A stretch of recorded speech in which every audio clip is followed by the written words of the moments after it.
ચાલો આવી જાઓ બધા વિદ્યાર્થી મિત્રો આપણી આ સ્ટડી કેન્ટીનમાં। હું છું વરા મુબીના અને સ્વાગત છે તમારા બધાનું આપણી આ સ્ટડી કેન્ટીનમાં। જો તમને મારા વિડીયો ગમતા હોય તો એને લાઇક શેર અને સબસ્ક્રાઈબ કરવાનું બિલકુલ ન ભૂલતા।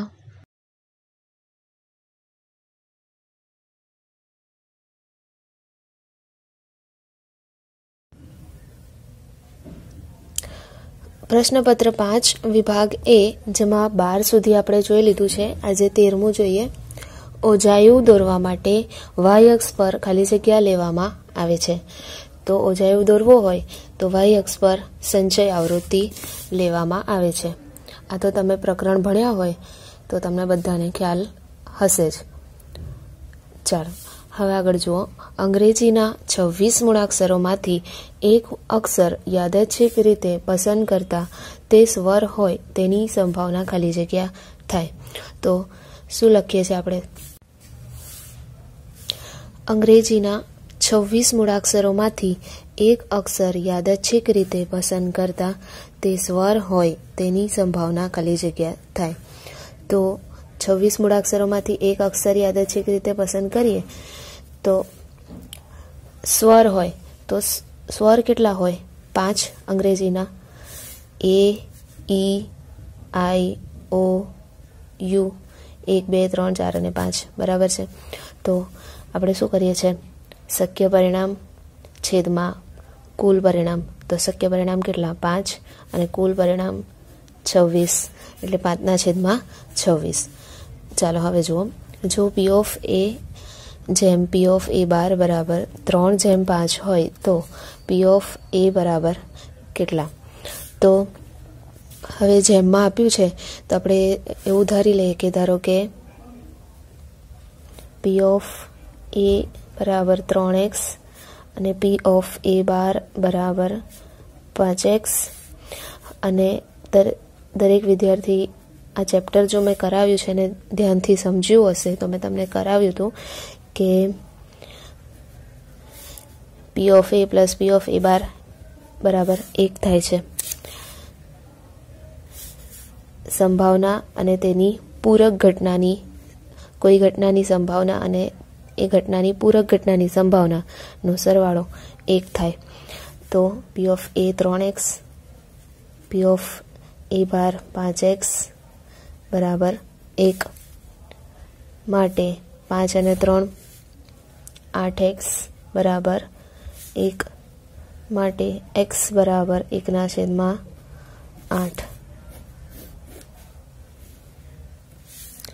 હવે એક્સની વેલ્યુ મળી ગઈ 1/8 તો પી ઓફ એ બરાબર 3x છે। એક્સની જગ્યાએ 1/8 3/8 પી ઓફ એ બરાબર 3/8। હવે આગળ જુઓ। બિન લીપ વર્ષના એપ્રિલ માસમાં 5 રવિવાર હોય તેની સંભાવના ખાલી જગ્યા છે। તો સૌથી પહેલાં તો આપણને શું ખબર હોવી જોઈએ કે એપ્રિલ મહિનામાં કેટલા દિવસો હોય? તો એપ્રિલ મહિનામાં કેટલા? 30 દિવસ હોય। તો 30 દિવસ હોય ને આપણે અઠવાડિયાના 7 દિવસ વડે ભાગીએ તો શું થશે? 7 ચોક 28 2 વધ્યા। ખબર પડી દરેક વિદ્યાર્થીને? એપ્રિલ મહિનામાં જે દિવસો હોય એ 30, અઠવાડિયાના 7 દિવસ હોય, ભાગાકાર કરવાનો। હવે શેષ જે વધી એને જુઓ, 2 વધ્યા શેષમાં તો સંભાવના કેવી આવશે? 2 અને આ છેદમાં 7। હવે આ જ વસ્તુને હજી બરાબર ધ્યાનથી સમજવી હોય તો જુઓ, શેષમાં શું આવ્યું? 2 આવ્યા એટલે અઠવાડિયાના જે 7 દિવસ છે એમાં પૂરી 7 દિવસ પૂરા થઈ જાય એવું કેટલી વાર થશે? 4 વખત 7 ચોક 28। છેલ્લે 2 વાર વધશે, એ 2 વાર સોમ મંગળ પણ હોઈ શકે। સોમ મંગળ હોય અથવા તો જો રવિ સોમ, સોમ મંગળ, મંગળ બુધ, બુધ ગુરુ, ગુરુ શુક્ર, શુક્ર શનિ અને શનિ રવિ. બરાબર છે. તો જુઓ કેટલા થયા, 1 2 3 4 5 6 અને 7. તો ટોટલ 7 કુલ છેદમાં. અને રવિવાર આવવાની સંભાવના, તો શક્ય પરિણામ જો અહીંયા રવિવાર આવ્યો, રવિ સોમ હોઈ શકે અથવા તો શનિ રવિ હોઈ શકે. તો આ છેલ્લા 2 દિવસ કયા હોઈ શકે, રવિ સોમ અથવા શનિ રવિ. તો શક્ય પરિણામ 2 અને કુલ પરિણામ 7. તો તમારે શું કરવાનું, આ બી ના કરવું હોય તો અહીંયાથી જે મહિનો આપ્યો હોય એના 30 દિવસ હોય તો 30, 31 હોય તો 31, 7 વડે ભાગવાના. પછી શેષ જે વધે એ અંશમાં અને આ 7 છેદમાં. તો આ રીતે થાય આને. હવે જુઓ, જો આલ્ફા અને બીટા, જો આલ્ફા અને બીટા એ બહુપદી px બરાબર 12x² વત્તા 19x વત્તા 5 ના શૂન્ય હોય તો 1/α પ્લસ 1/β ઇક્વલ ટુ કેટલા થાય. તો અહીં આગળ જુઓ, સૌથી પહેલાં તો તમને આ મેળવવા માટે આલ્ફા પ્લસ બીટા મેળવવું પડશે અને આલ્ફા ઇન્ટુ બીટા મેળવવું પડશે. તો આલ્ફા પ્લસ બીટા કેટલા થશે, -b/a.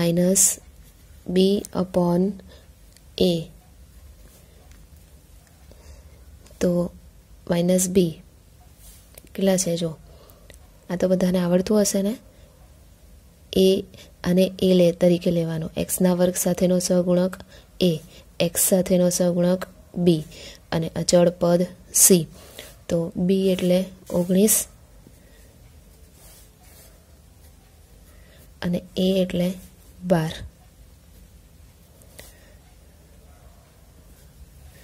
સોરી, અહીંયા નહીં, અહીંયા લખવાનું હતું. અને હવે આલ્ફા ઇન્ટુ બીટા, તો એની જગ્યાએ શું આવશે, c/a. તો cની જગ્યાએ શું આવશે, 5 અને aની જગ્યાએ 12. તો થઈ ગયું છે. જો આલ્ફા પ્લસ બીટા અને આલ્ફા ઇન્ટુ બીટા મળી ગયા છે આપણને. તો આપણે આનું કરવું હોય તો શું કેવું કરીશું, જો આલ્ફા પ્લસ બીટા છેદમાં alpha into beta equal to, આ તો દરેક વિદ્યાર્થીને આવડે છે. અને આ કઈ રીતે આવ્યું, જો હજી ન ખબર પડતી હોય તો જોઈ લો, હું તમને બતાવું.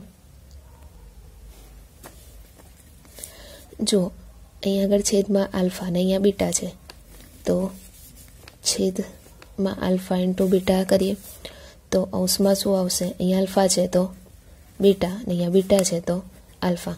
થઈ ગયું, આલ્ફા પ્લસ બીટા અને છેદમાં આલ્ફા ઇન્ટુ બીટા. અને આ રીતે લખાય, આલ્ફા ઇન્ટુ બીટાનો લસા લીધો, આલ્ફા બીટા અને અંશમાં બીટા પ્લસ આલ્ફા, એટલે એ જ કહેવાય આલ્ફા પ્લસ બીટા. તો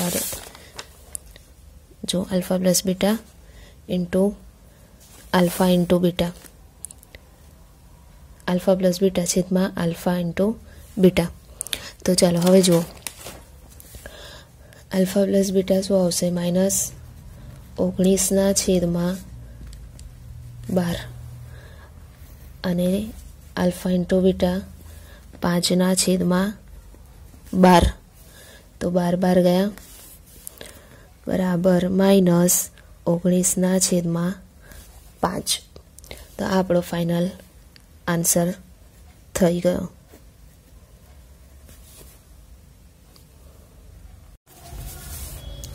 જો k + 2 4k - 6 3k - 2 એ કોઈ સમાંતર શ્રેણીના ક્રમિક પદો હોય તો k ની કિંમત શોધો. તો અહીં આગળ સમાંતર શ્રેણી છે તો આપણે જે તફાવત હશે એ કેવો આવશે, એક સરખો આવશે. તો બીજા પદમાંથી પહેલું પદ બાદ કરો તો એનું એ જે મળશે તફાવત એ, અને ત્રીજા પદમાંથી બીજું પદ બાદ કરો એ તફાવત કેવો હશે, સરખો હશે. તો જો 4k માઇનસ 6 માઇનસ કે પ્લસ 2 ઇક્વલ ટુ ત્રીજા પદમાંથી બીજું પદ બાદ કરે 4k માઇનસ 6. તો આ બંનેના જવાબ કેવા હશે? સરખા.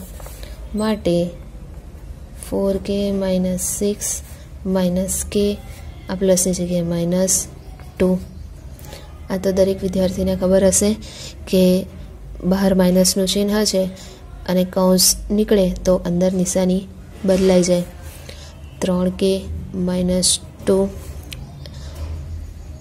માઇનસ 4k પ્લસ 6 માટે 4k માંથી કે જાય તો 3k માઇનસ 8 બરાબર 3k માઇનસ 4k તો માઇનસ કે.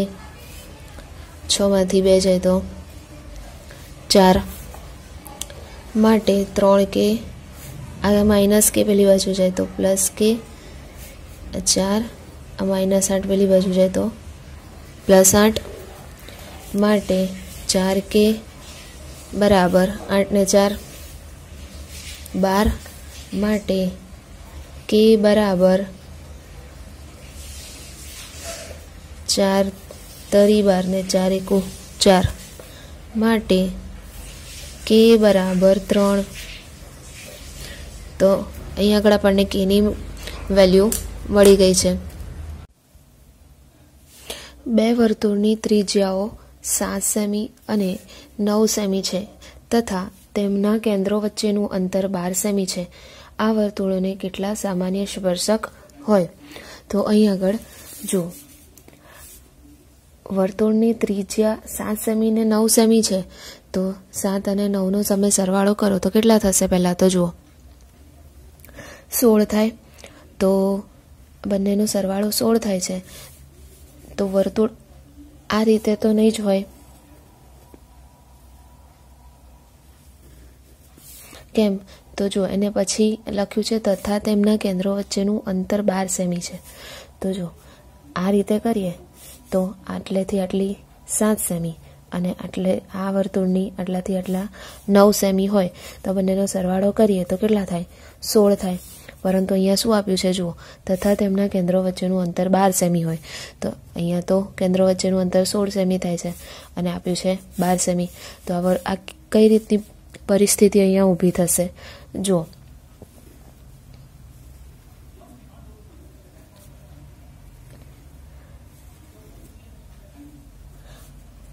આ રીતની પરિસ્થિતિ ઊભી થાય. એકની અંદર એક વર્તુળ, મતલબ આ બંને વર્તુળો આ રીતે છેદતા હોય તો આ પરિસ્થિતિમાં એક વર્તુળની ત્રિજ્યા 7 સેમી અને બીજા વર્તુળની ત્રિજ્યા 9 સેમી. તો આ રીતના કરીએ તો 12 સેમી જેટલું માપ થાય કેન્દ્રો વચ્ચેનું અંતર. અહીંયાથી આટલું. બરાબર છે? દરેક વિદ્યાર્થીને હવે ખ્યાલ આવે છે? તો આ રીતે અહીંયા ટોટલ 12 સેમીનું અંતર થાય બે વર્તુળના કેન્દ્રો વચ્ચેનું. તો આ સમયે કેટલા સ્પર્શક હશે? 1 અને આ 2. આ રીતે 2 સ્પર્શક છે. બે ગોલકના ઘનફળનો ગુણોત્તર 27:8 છે. તેમના વ્યાસનો ગુણોત્તર શોધો. તો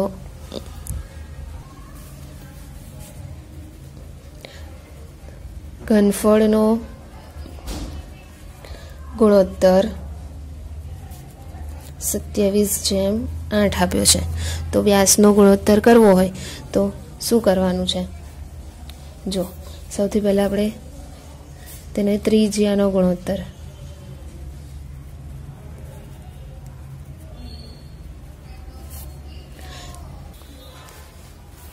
બે ગોલકના ઘનફળનો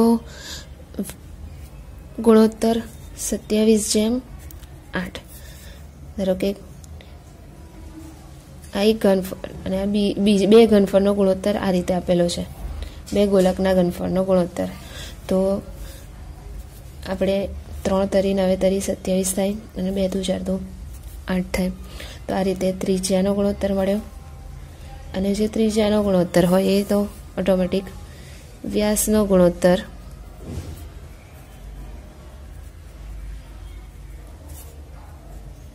ત્રણ જેમ 2 હોય. તો આ રીતે થાય. તમને બધાને ગોલકના ઘનફળનું સૂત્ર તો આવડતું હશે ને. 4/3πr³. તો 2 ગોલક છે તો એકનું સૂત્ર આ થાય ને બીજાનું પણ એ થાય 4/3πr³. તો 4/3π તો જવાના જ. તો આ એક ગોલકની ત્રિજ્યાનું માટે છે અને આ બીજી ગોલકની. બસ અહીંયાથી આગળ વધવાનું. તો આ ઘન જાય તો ઘનમૂળ કાઢ્યું આપણે આ રીતે 3/2. તો ત્રિજ્યાનો ગુણોત્તર મળ્યો. બરાબર છે. અને ત્રિજ્યાનો ગુણોત્તર મળશે અને વ્યાસનો પણ એ જ મળશે. તો આ રીતે થશે આને. જો વર્તુળની ત્રિજ્યાના માપમાં 10% ઘટાડો કરવામાં આવે તો તેના ક્ષેત્રફળમાં કેટલા ટકા ઘટાડો થાય. તો અહીં આગળ તમારે શું કરવાનું છે જો ધ્યાન રાખો.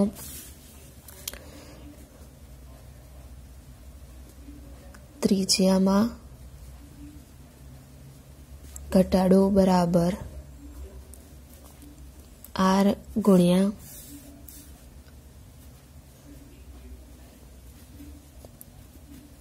10/100.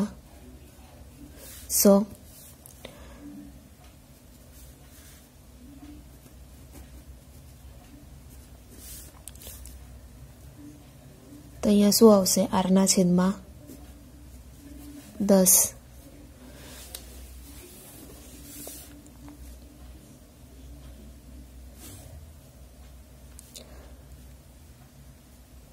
માટે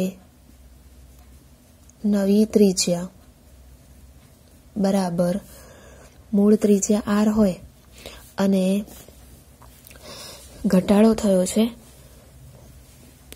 જો વર્તુળની ત્રિજ્યાના માપમાં 10%નો ઘટાડો કરવામાં આવે તો મૂળ r છે અને ઘટાડાવાળી કેટલી છે r/10.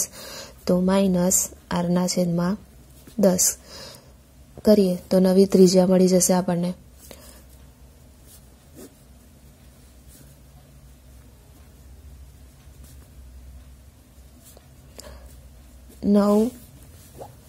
r/10 આ રીતે થશે. જો હવે ધ્યાન રાખો નવી ત્રિજ્યા તમને મળી 9r/10. હવે આને આપણે આગળ વાપરીશું તો તેના ક્ષેત્રફળમાં કેટલા ટકાનો ઘટાડો થાય એમાં. તો ક્ષેત્રફળમાં કેટલા ટકાનો ઘટાડો થાય એ શોધવા માટે વાપરીએ આ ત્રિજ્યાને. તો ચાલો જોઈએ.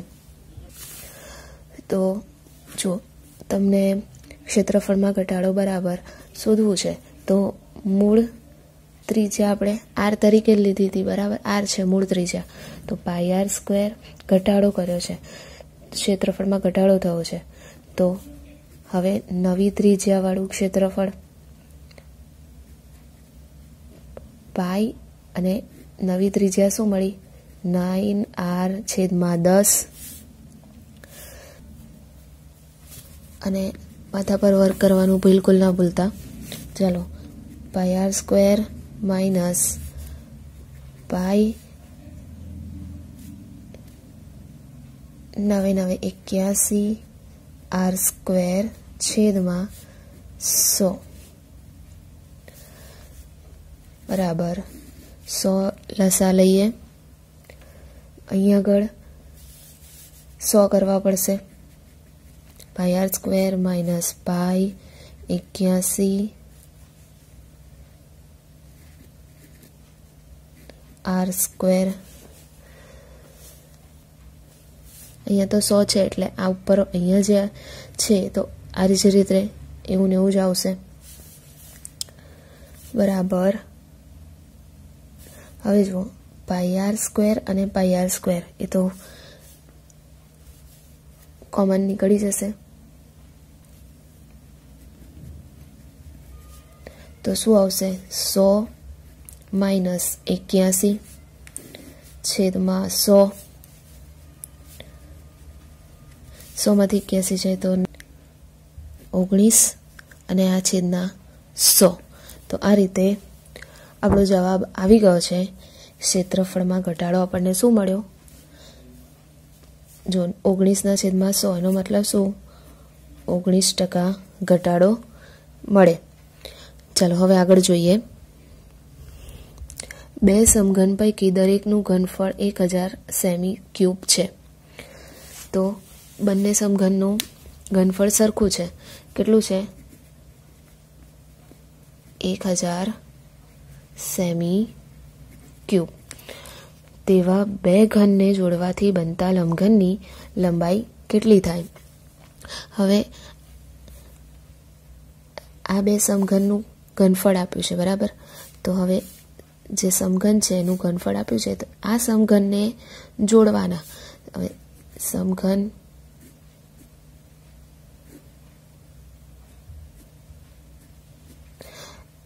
ને જોડીએ.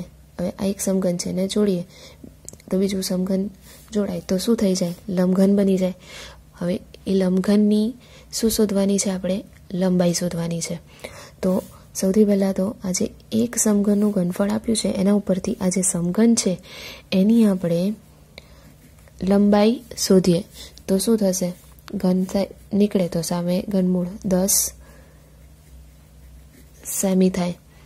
તો હવે લંબાઈ, એક સમઘનની લંબાઈ મળી ગઈ. તો લંબઘનની લંબાઈ કેટલી હશે? લંબઘન આ બે સમઘન જોડાયા તો એક આ 10 અને આ બીજા સમઘનને આ 10 એટલે 20 થઈ ગયા છે. તો લંબઘનની લંબાઈ બરાબર 20 સેમી. ચાલો હવે જુઓ આગળ.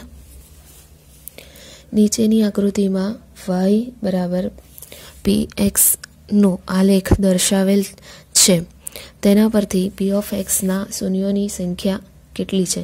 બસ તમને આ શૂન્યો શોધવાનું કે બહુ સિમ્પલ છે. 1 2 જો બરાબર ધ્યાનથી 3 4 કેટલી જગ્યાએ છેદ્યું? શૂન્યો શોધવા માટે તમને જે આલેખ આપ્યો હોય એમાં આ રીતે કેટલી જગ્યાએ છેદ બિંદુ મળે છે, બસ એ તમારો શૂન્યોની સંખ્યા. મળી ગઈ આન્સર? ખ્યાલ આવી ગયો છે? સિમ્પલ છે.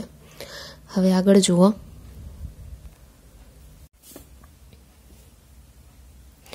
એક વર્તુળનું ક્ષેત્રફળ 110 સેમી સ્ક્વેર છે. આ વર્તુળને અંતર્ગત હોય તેવા ચોરસનું ક્ષેત્રફળ શોધો. તો જુઓ, વર્તુળનું ક્ષેત્રફળ બરાબર 110 સેમી સ્ક્વેર. વર્તુળના ક્ષેત્રફળનું સૂત્ર પાયા square equal to 110 semi square. હવે આરની કિંમત મેળવી લઈએ આપણે, તો આગળ પછી આપણને સરળતા રહેશે. તો આર સ્ક્વેર બરાબર 110. હવે આ પાઈ ગુણાકારમાં છે, છેદમાં જાય, છેદમાં જશે પાઈ અહીંયા. હવે પાઈની વેલ્યુ દરેક વિદ્યાર્થીને ખબર હશે, 22/7.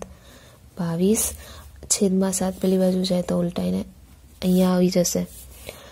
માટે આર સ્ક્વેર બરાબર, હવે જુઓ આજે 110 છે, બરાબર? તો એને આપણે તોડવા હોય તો શું થાય? 11 × 10 છેદમાં 22 અને આ ગુણાકારનો 7. તો જો 11 દુ 22 અને 11 એકુ 11 દુ 22. અને હવે શું રહ્યું? જુઓ 5 દુ 10, 2 ગયા. માટે આર સ્ક્વેર બરાબર 5 × 35. માટે વર્ગ કાઢીએ તો સામે વર્ગમૂળ.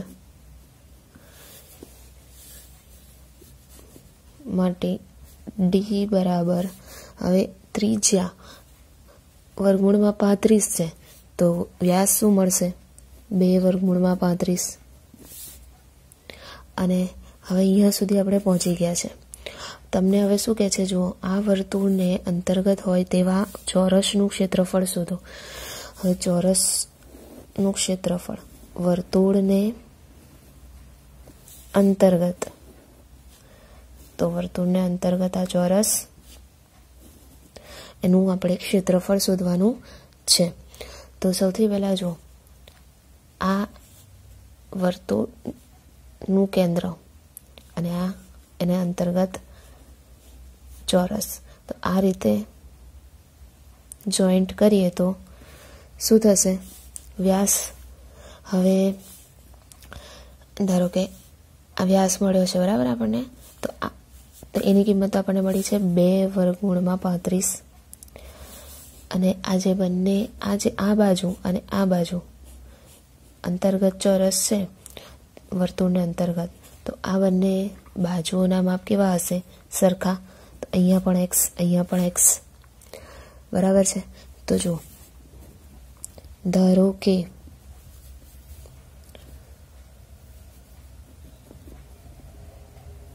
ચોરસની બાજુની લંબાઈ બરાબર x સેમી.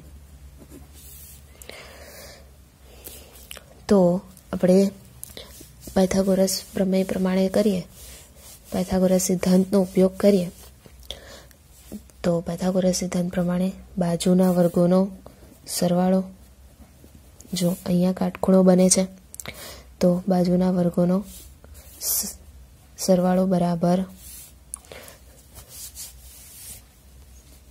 કર્ણનો વર્ગ.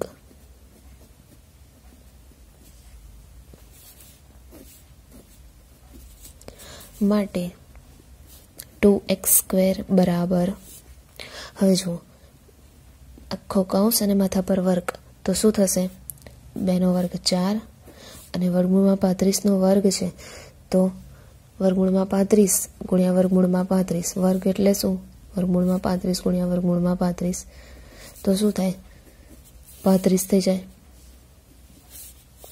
હવે 35 ગુણ્યા 4 અને આ જે x નો વર્ગ છે એની સાથે 2 ગુણાકારમાં છે, એ ક્યાં જશે? છેદમાં. તો 2 દુ 4, 2 એકુ 2, માટે x² બરાબર 35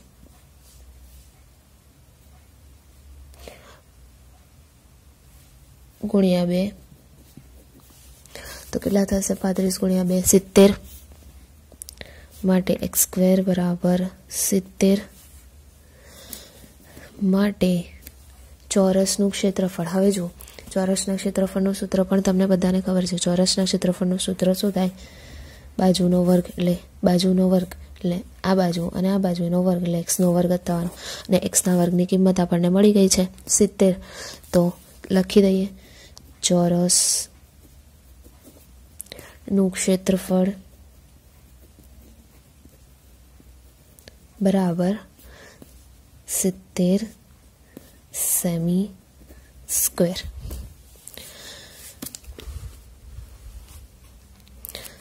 તો ચાલો હવે અહીંયા આગળ આપણે પ્રશ્નપત્ર 5નો વિભાગ A પૂરો કરીએ છીએ. હવે ઝડપથી આપણે આગળ વધીશું. આજનો આ વિડીયો તમને ગમ્યો હોય તો એને લાઈક કરી દો, ચેનલને સબસ્ક્રાઇબ કરી દો અને તમારા મિત્રો સાથે શેર કરો. Bye bye. Thank you for watching.